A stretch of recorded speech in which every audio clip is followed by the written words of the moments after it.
बोलत नाही आहे। म्हणजे एकनाथजींच्या भूमिकेबद्दल जे काही प्रश्नचिन्ह उपस्थित केले होते ते सर्व संपले।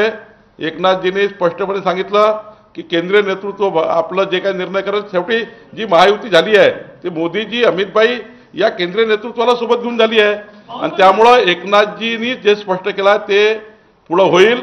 निश्चितपणे आमचं केंद्रीय नेतृत्व योग्य निर्णय करेल। मी वारंवार सांगतोय तुम्हाला, वारंवार तुम्ही उल्लेख करून या ठिकाणी हे करताय। बघा एकनाथजींनी काय म्हटलं, केंद्रीय नेतृत्वाशी बसून जो काही केंद्रीय नेतृत्व सांगेल त्या पद्धतीचा निर्णय करतील आणि त्यामुळे त्यांच्याबद्दल जे भाजपाबद्दल काही त्यांच्या भूमिकेबद्दल भाजपाबद्दल त्यांची भूमिका योग्य नाही आहे, भाजपाबद्दल त्यांचे काही अनुकूल नाही आहे असं वगैरे एकनाथ शिंदेजीबद्दल जे बोललं जात होतं, त्यांच्या कर्तृत्वाला नेतृत्वाला डॅमेज करण्याचा प्रयत्न होता। त्यांनी स्पष्ट सांगितलं आणि उद्यापर्यंत तुम्हाला कळेलच।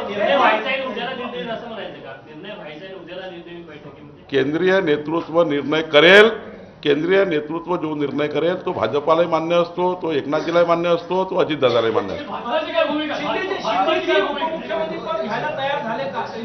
मी आपल्याला आता तुम्ही प्रश्नाला पुन्हा गोलगोल फिरवतायत। काही प्रश्न उद्याकरता ठेवा, काही उद्या बोलू, काही परवा बोलू, आपण रोज बोलू, काळजी करू नका, मी रोज बोलणार आहे।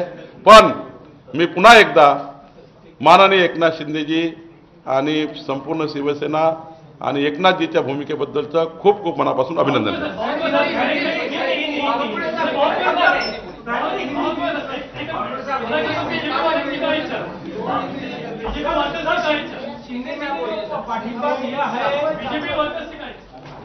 देखिए,